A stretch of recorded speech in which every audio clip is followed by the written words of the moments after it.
Hello walkers, and welcome to West Yellowstone, Montana on a very windy day. It is late August, about 1 p.m., about 72 degrees Fahrenheit, 22 degrees Celsius. This is not our first time to West Yellowstone. It's a gateway to Yellowstone National Park, the west entrance. Done a couple other walks here, and we're going to come back, see what's going on. It's late in the season. School has started locally.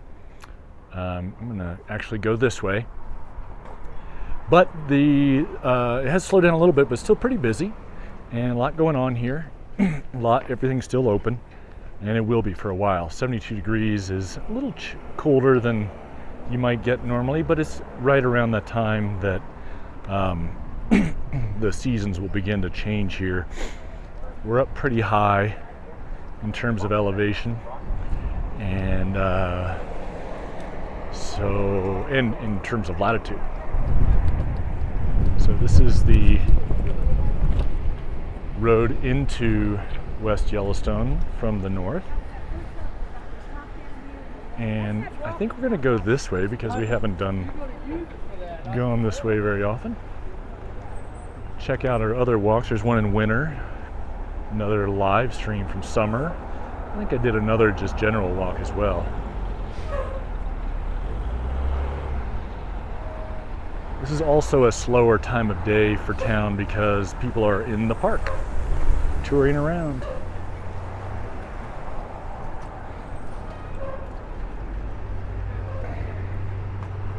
Lots of t-shirt shops and restaurants, and I'll point out a few of these different places that I know from just being here and coming through here a lot. I want to thank our Patreon supporters.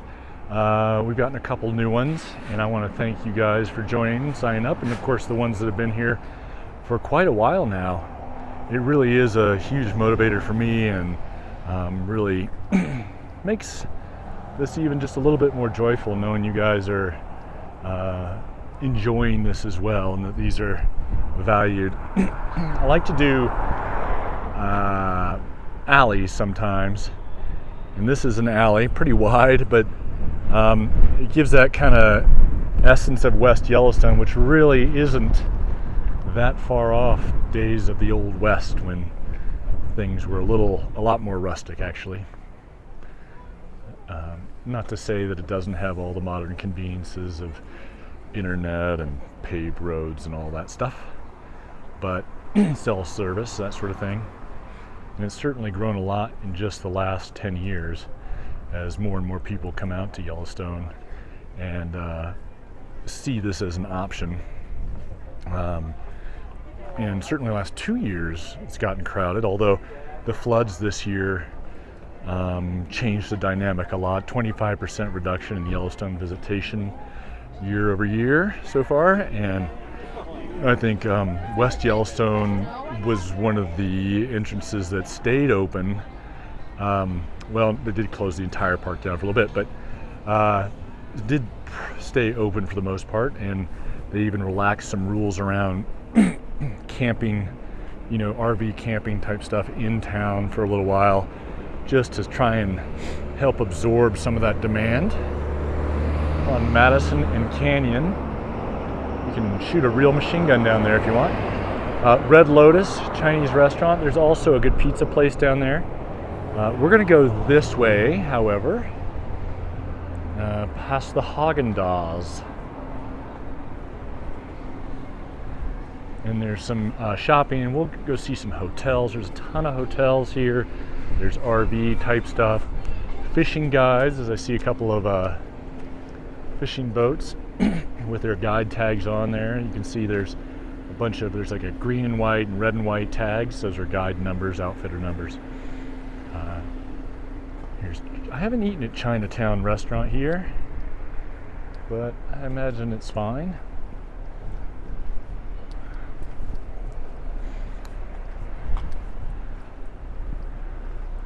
It's about a 2-hour drive from where I live. But I'm sort of reaching the point where I need to branch out from local trails and that sort of thing.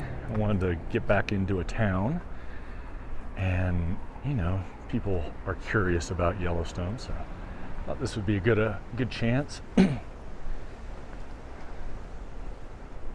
Lots of fun stuff. Here's, if you're looking for a supermarket, there's a couple different ones in town. One is across the way there.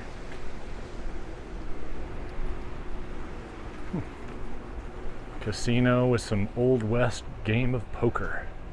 Love the fact they've kept these. Well, this is a newer building. It's a casino. But this old, it's got the modern front, but the old, those logs are been around for a while.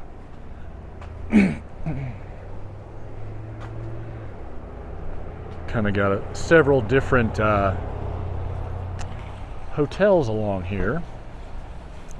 Obviously there's a lot of hotels, cabin rentals, RV, camping, that sort of thing. Of course, you can also camp for free in the National Forest for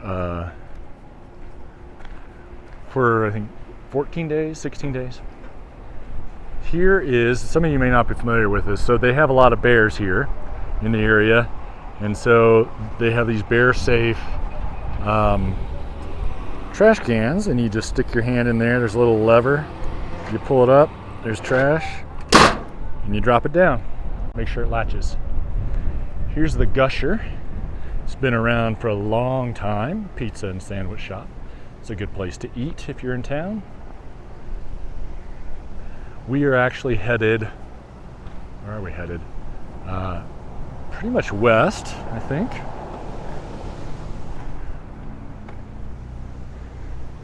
And so you would go out this way, yeah, I think this is the road, towards Henry's Lake and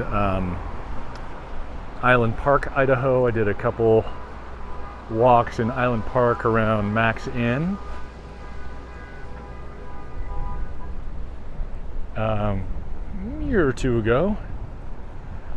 And I've had some requests for Last Chance, Idaho, part of Island Park, which is sort of the southernmost realm. And so I'd like to get down there at some point to film. I'm not sure I'll have time today, but hopefully we will. We'll see.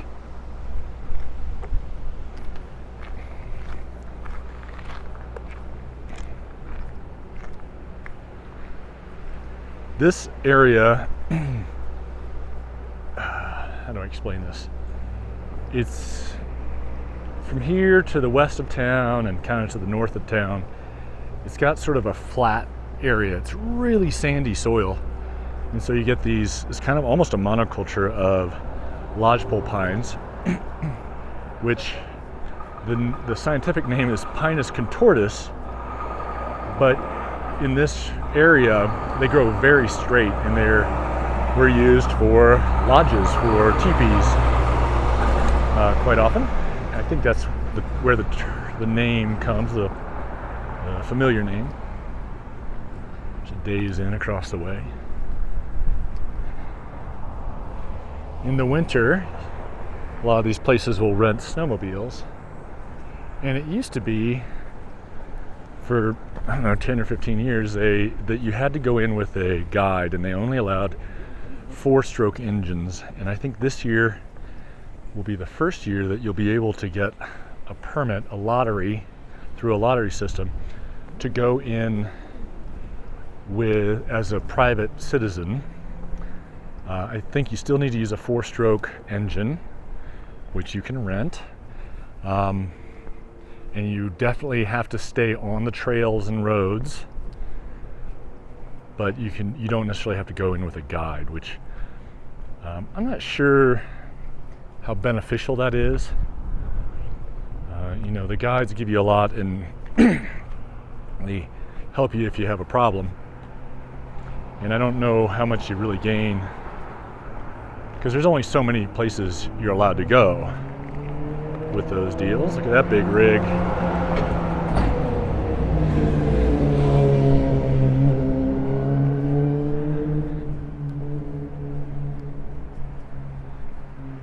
But anyway, they're gonna do it.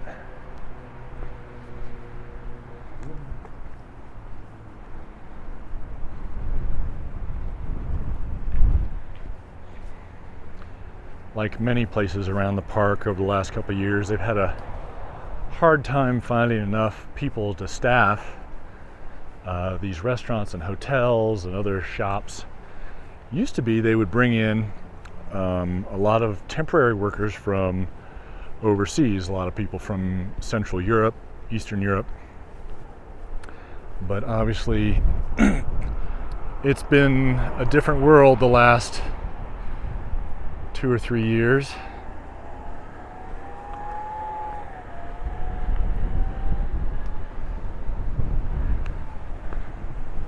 If you look down there, this is Faithful Street. Get into some more residential stuff. Maybe we'll loop back through there. Doing a little different route than we've done before, which is kind of nice.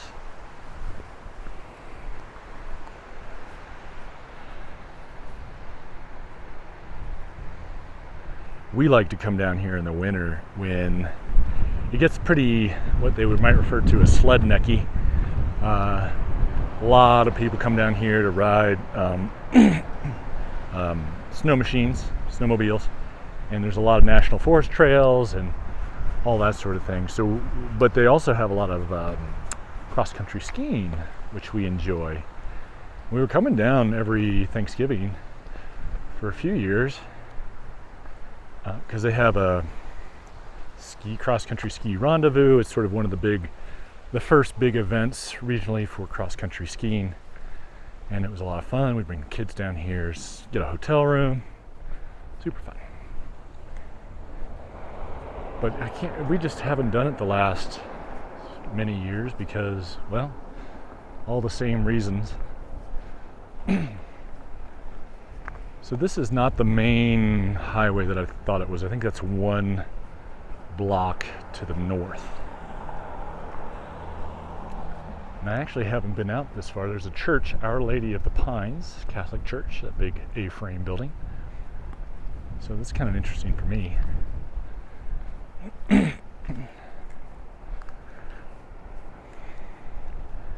Even though they get a lot of business from snowmobilers and cross-country ski people, the business really businesses shut down a lot in the winter here because obviously there's just not the same amount of traffic.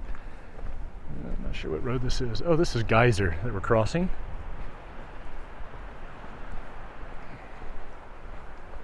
There's the Pioneer Motels. There's some, I don't think I've ever really been up the street, at least in a way that I've been paying attention. Here's another one of these old cabins. Seems like maybe this one isn't even in use, which is surprising to me. Seems like it would be optimal. These log cabins, the sealant they used in the logs has a specific smell and reminds me of when I was a little fella and we lived in a log house similar but bigger than that we just looked at on this ranch outside of Missoula, actually. Pioneer Motel over there. And then you got a laundromat here if you're spent a long time but need to do some laundry. Anyway, we lived in that cabin for, I don't know, 3 or 4 years. And it was really kind of cool. I don't think that's a parking spot. Here. Ooh, Running Bear Pancake House.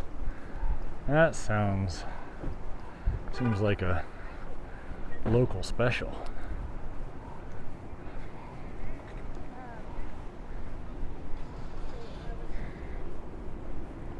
Housing is another issue here. That's kind of why I'm surprised that cabin wasn't in use. You can see a lot of people with RVs and that sort of thing, and some of them are people that are just visiting, passing through. I kind of want to eat at the Running Bear Pancake House now. But you can see others that are here either for the season or longer term. And I believe partly because of the housing shortage, affordable housing shortage. There's actually lots of houses. Nobody can afford to rent them on the temporary worker salaries. So here, this is pretty cool. They don't use these anymore, to the best of my knowledge, although this looks pretty well painted, so maybe they do. But this is called a bombardier, and then you can see the tracked back wheels, and then a ski on the front with a supplemental wheel. And that used to be the way they would run into the park in the winter. I'll give you a little peek in there. Hopefully it'll just, lots of bench seating in there. Kind of cool.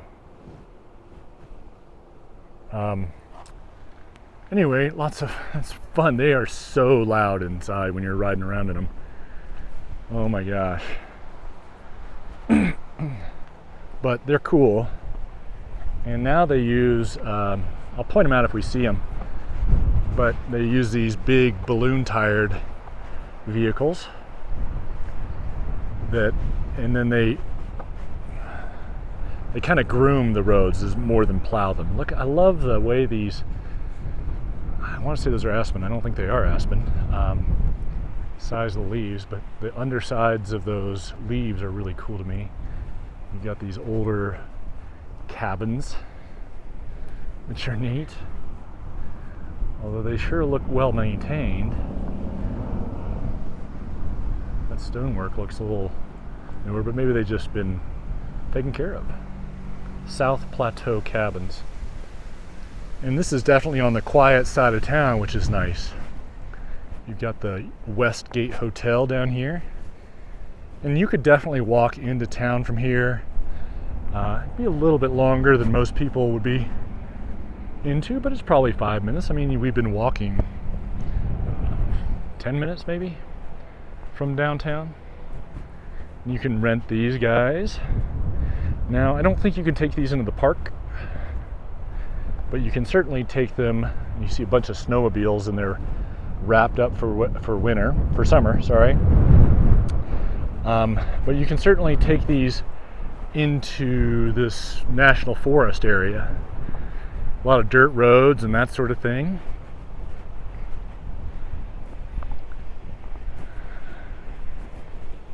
Coming down to Iris Street.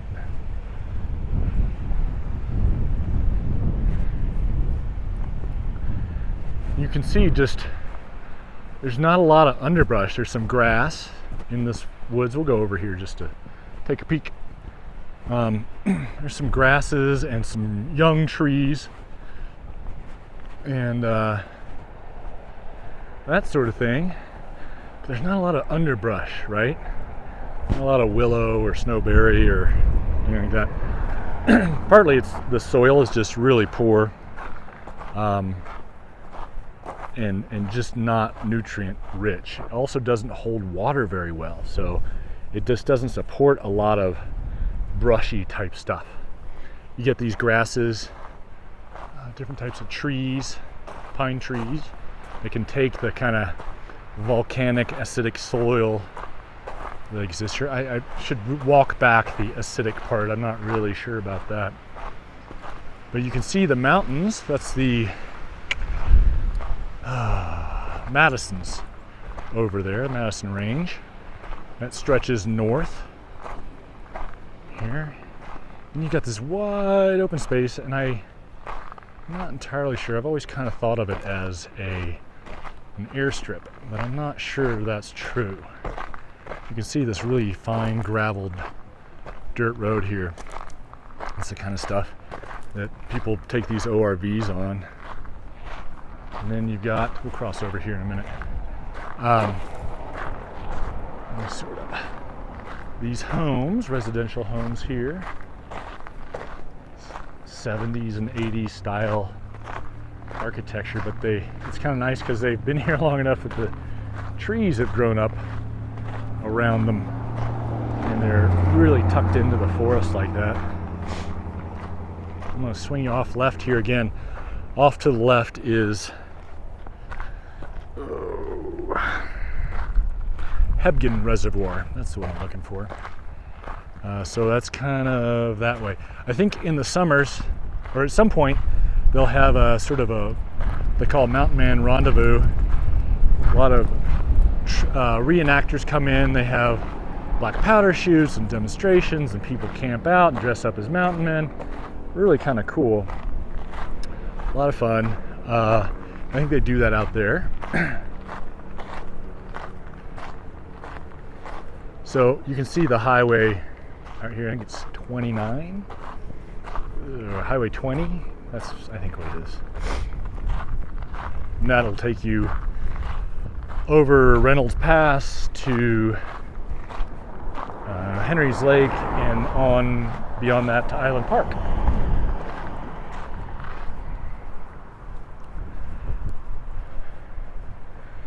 We're going to go down a little bit down Firehole Avenue and see a little bit of residential space. Pardon me.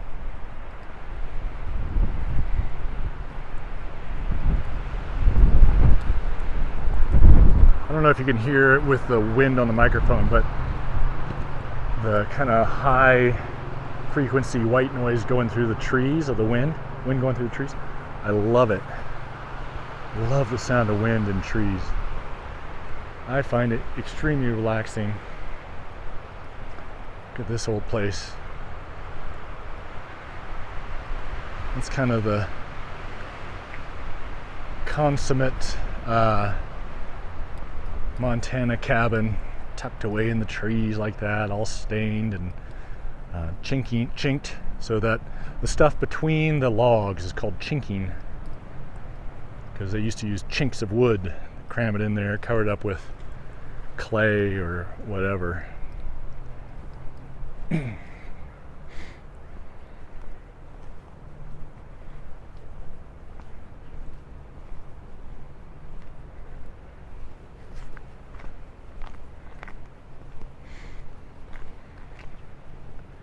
Some apartment buildings off to the right here.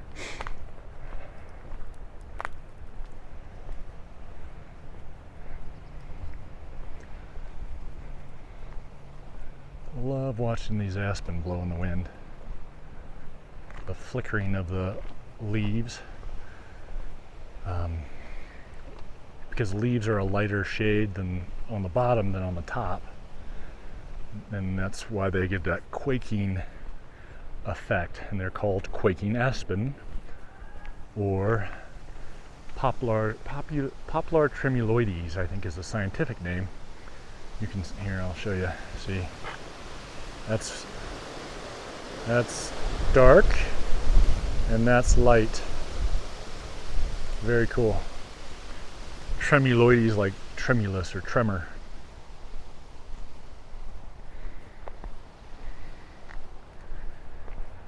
Coming up on Hayden Street, which is similar to Hayden Valley, and that's a name of a person. I don't know the history of it. My wife, traveling Mel, probably would. Such an interesting mix of houses here. You got this low cut mid-century modern over there, follow next to a we're gonna cut over, but this 100-plus-year-old cabin, probably tucked into all these trees here, and then we'll get into some mobile homes, and then we'll get into some modern stuff. We're gonna go over here to Highway 20 and walk back into town that way, right? Like that almost looks like a train car, but I think it's an old mobile home.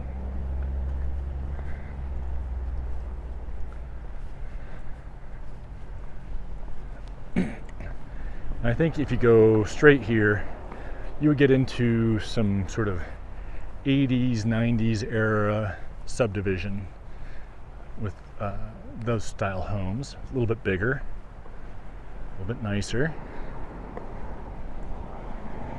There's the crow's nest, and with all those bikes, I have to believe that that is being used by a lot of employees.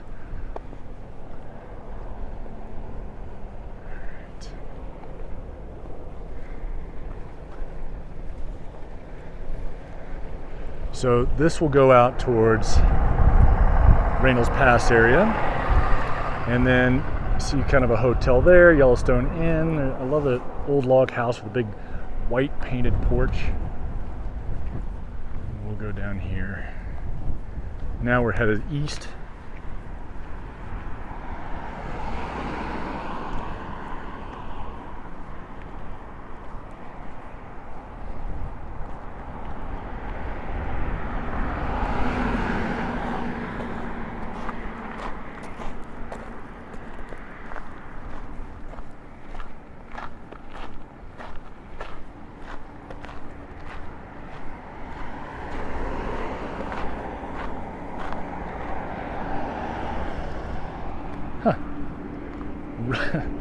That little, there's a big semi, but that little gray building is,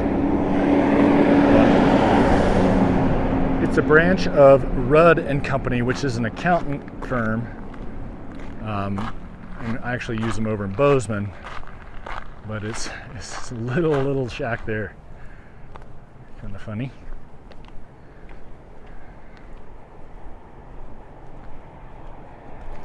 Here are some more newer cabins that have been constructed out of kits probably, and still pretty cute, fun to stay in.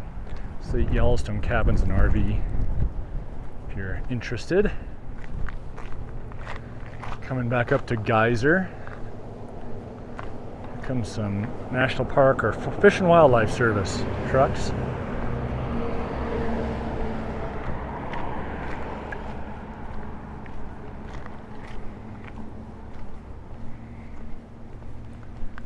Sort of an old, that little wagon, sort of like an old sheep wagon type. Oh, there's a school down there. It's Saturday, so they're not in session. I don't ever think I've been down there. See, isn't this kind of fun? Share. I usually say, hello, my name is Henry. Oh, I'll tell you a second. A little spiel.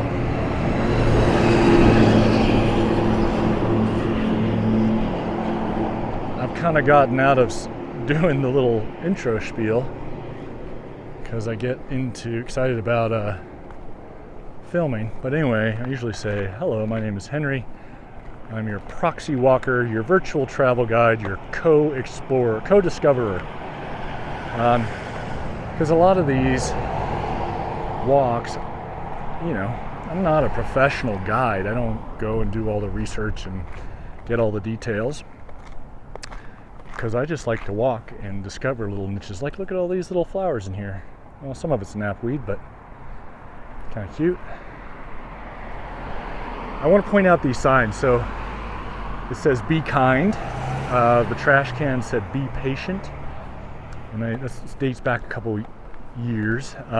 They've been doing that, which I think is a great little message saying, hey, you know, we're all doing the best we can. Let's be kind to each other, be patient. This is Ernie's. It sold a few years ago, but it's still the same place. Great place to get sandwiches. If you want to get a sandwich to take into the park, or a series of sandwiches, a bunch of sandwiches, you can get those made for takeout in the mornings. And they make great sandwiches. Great little place to stop. Been here forever. One of my faves.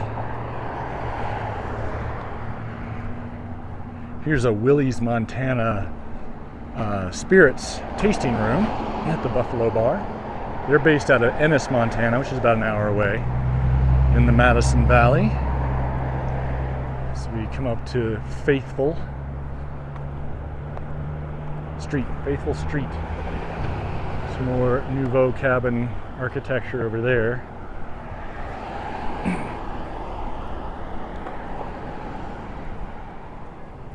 There's more of this, so what I'm going to do is I'm going to cross over and we're going to duck back into this part of the town just because I haven't been here before on this street and I'd like to check it out. This color scheme too, the brown and green, is pretty iconic of cabins and Forest Service cabins. And then there's brown and red as well, which I kind of like.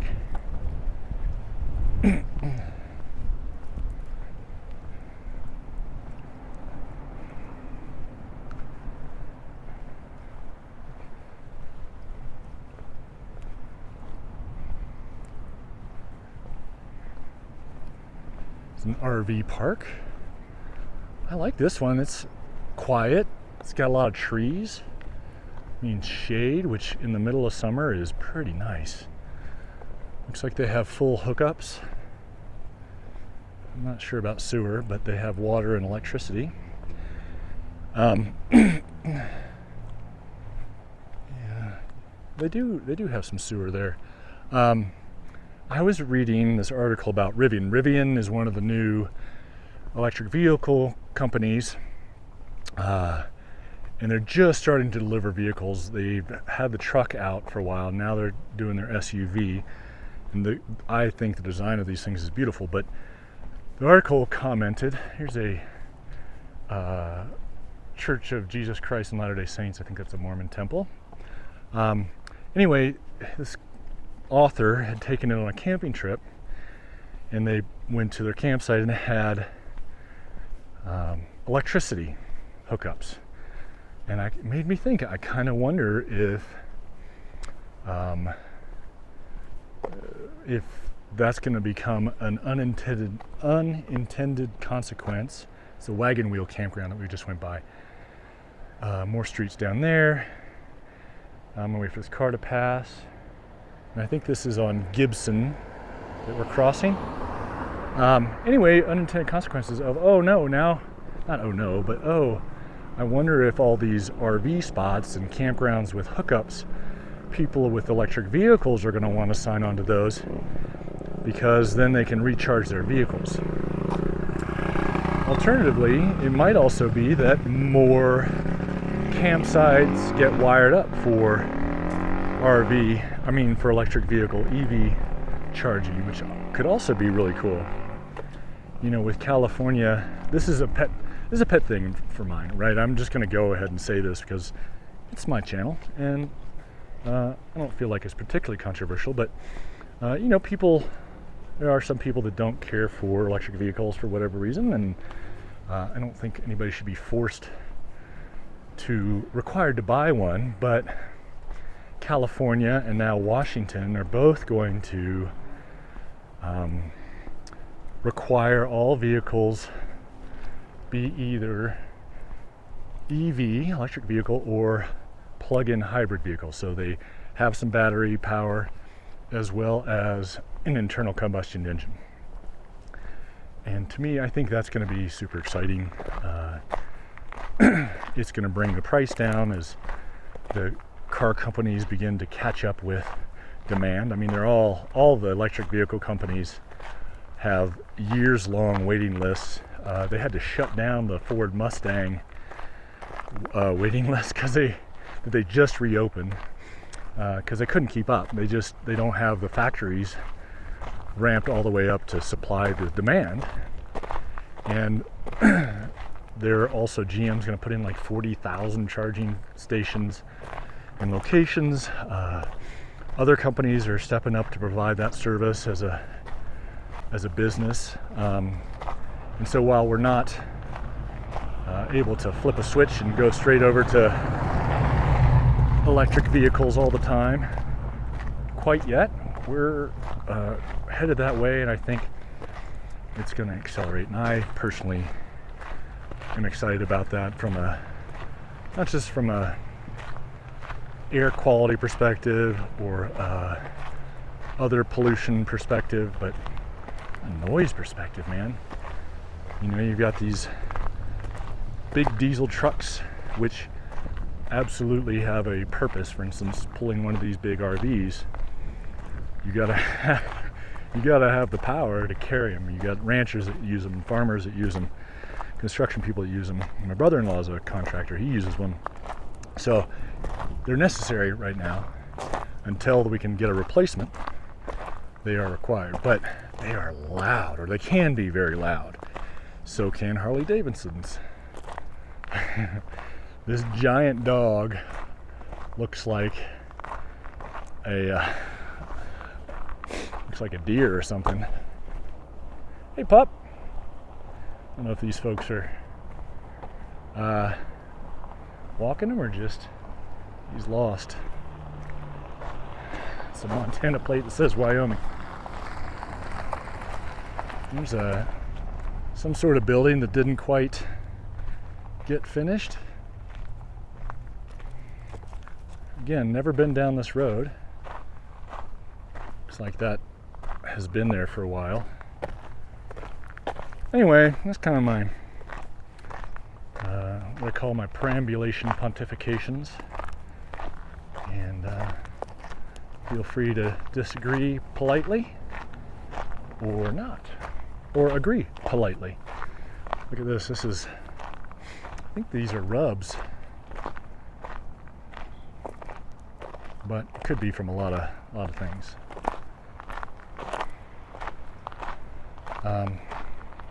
Anyway, I'm excited about the potential for electric vehicles. I would love to get one myself. They certainly are expensive right now because supply has not met demand, but that should come down.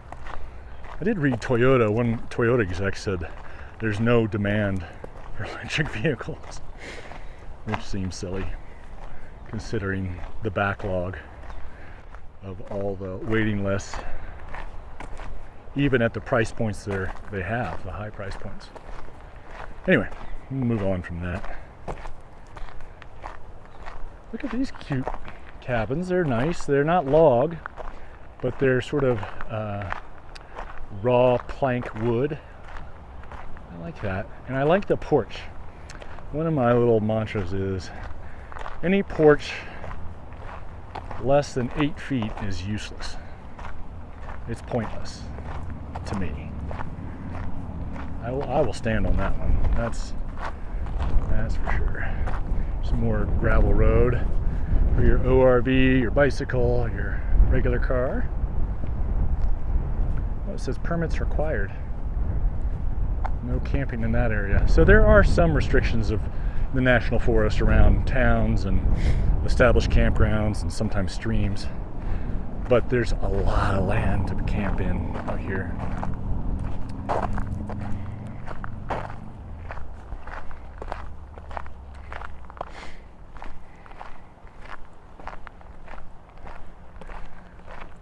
I love the smell of these pine trees too. It is so nice, so pleasant.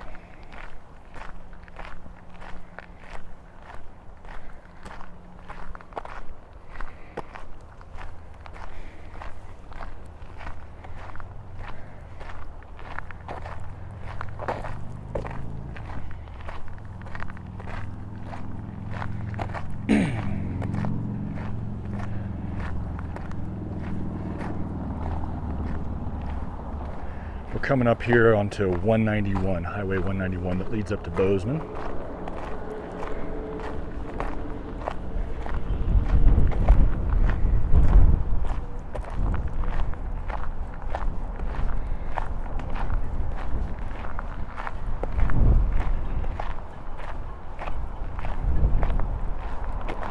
Here's a whole restaurant that didn't make it for whatever reason. Boarded up. We're going to be walking into some wind here, so I apologize for any extra audio problems.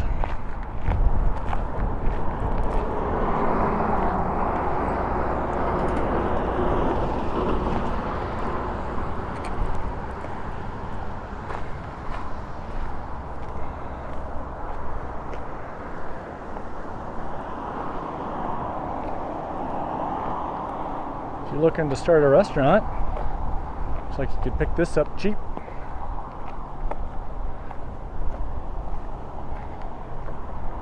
Best Western again.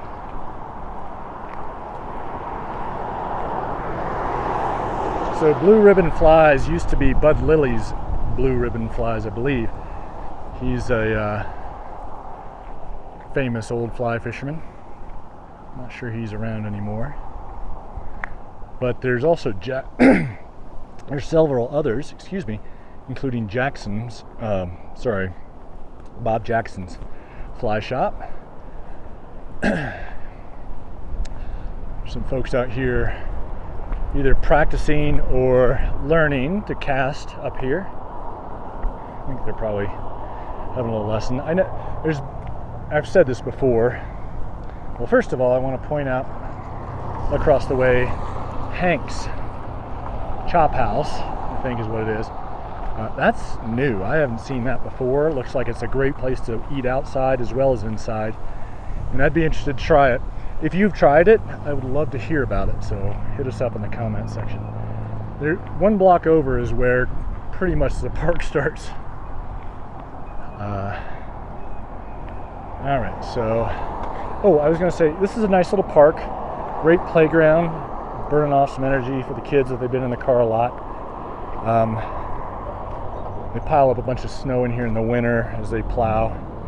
I was gonna say that the fly fishing has been imbued with this sort of mystique of being difficult or challenging or elitist, and maybe it is elitist, but it's totally doable and accessible and affordable to everybody. So I encourage you to come out here and give it a shot, or give it a shot where you live.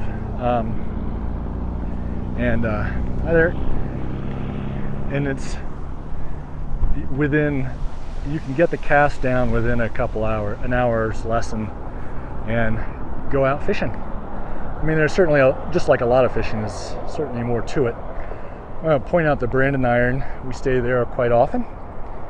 And the Slippery Otter Pub is a great place to get a burger or food. They're open all year round, which is nice too.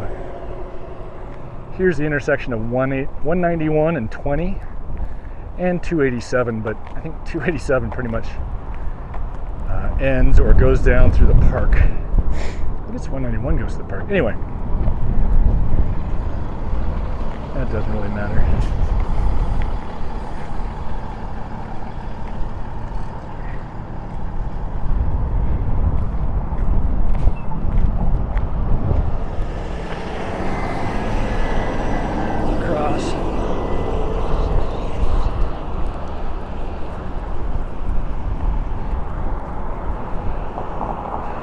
The Madison River Outfitters is another fly shop.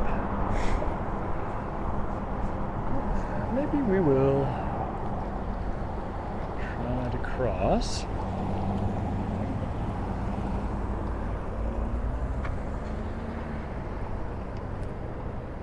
A lot of years you don't even have to go into the park to see bison because they'll come out of the park and you can see them along the road. Sometimes they even cause problems, traffic issues, I guess would be the better term.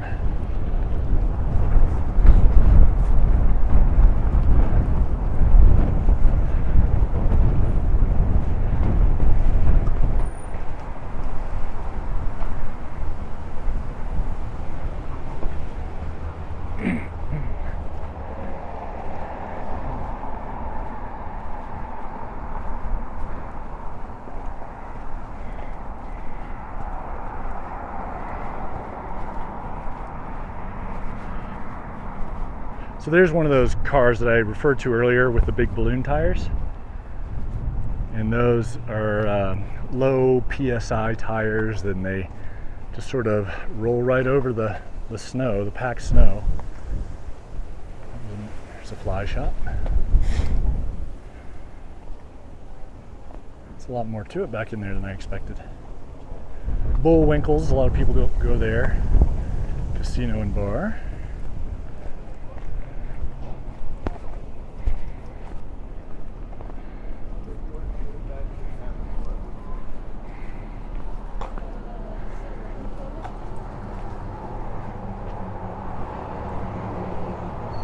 Look at this big log bench here.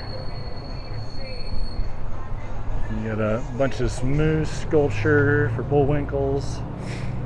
You got t-shirt shops. Beartooth barbecue.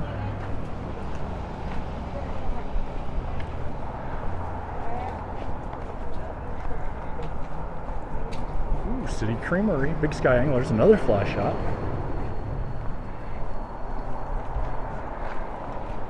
Little ice cream shop that's open. It's closed for lunch, I guess. Opens at 2. I love little holes in the wall, nooks, niches, that sort of thing.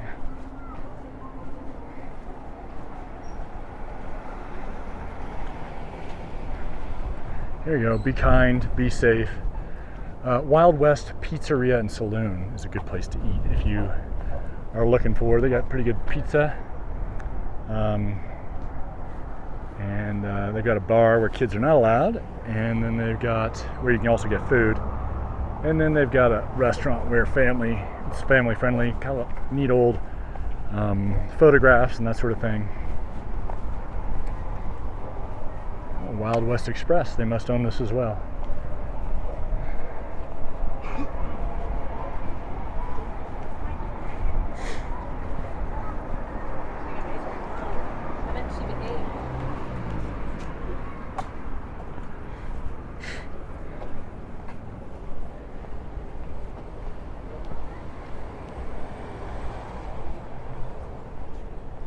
Ooh, Bake Shop and Eatery. So Bear Country, a bake shop and eatery. Looks like they got some tasty fixins in there.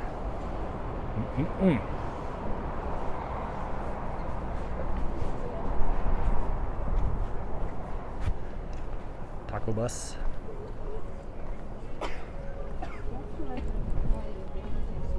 Yeah, and then you get to this. We're coming up on where we started. Now is more, certainly. If you keep going down here, there's another couple blocks. There's the Grizzly and Wolf Discovery Center, a couple of hotels, a McDonald's, some RV parks, etc. I've covered that. I do want to point out before we go, though, that across the way, because I didn't go up Yellowstone Avenue, is the Yellowstone Historic Center and Museum. I have not been in there. I really want to do that sometime. They've got some really cool sculptures, and in fact, we'll go over there real quick. We'll just end up over there. How about that? They've got some outdoor wagon exhibits, which is pretty neat, stagecoaches. And I think it's a lot about the visitation. And this used to be a train station, as you might guess from the design of it, which, you know, that's how people got in here for, I don't know, 70, maybe 100 years. Prime way of getting here. They've also got a couple examples of snow coach type things that are not necessarily like the other bombardiers, but they have a big, like more like an airboat. I feel like there's got to be there's Jacqueline's Fly Shop. For one of my channels, I have the Weekly Fly, which I'm trying to get back up and running, but it's hard to nail down these fly tires in summer because they're all guiding or busy in some way. Like most people are busy in the summer. Anyway, he tied a lot for us when we were really going. He's a nice guy from back east, and great fly tire and a great shop. So highly recommend a stop into Jacqueline's Fly Shop.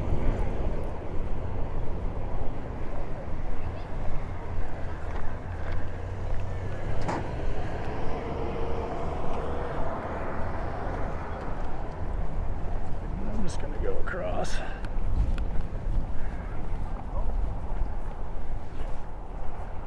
It's a really neat old building.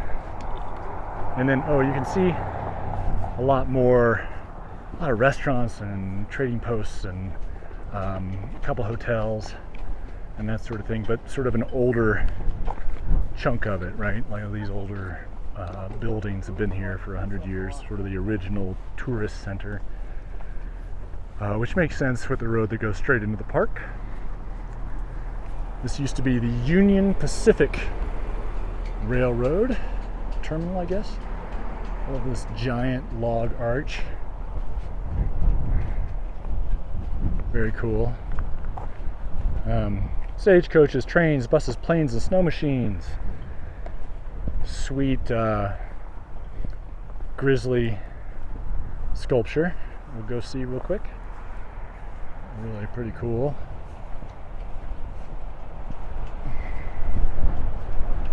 The Way of the Grizzly. Douglas Man,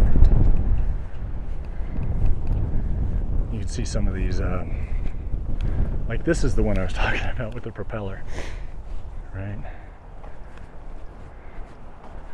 God, talk about loud. Oh man. And then you've got some of these old stagecoach wagons, carriages. All right, guys, thank you so much for joining us on this walk through West Yellowstone today. Show you a bison and a water tank. I hope you enjoyed it. We'll be walking again soon, and then we'll be over in Italy and sharing places over there, which I'm super excited about. So keep track, subscribe if you haven't, do all that fun stuff. Check us out, let us know what you think. I love talking with you guys, so please hit me up with your comments. You guys take care, stay safe, and keep on stepping.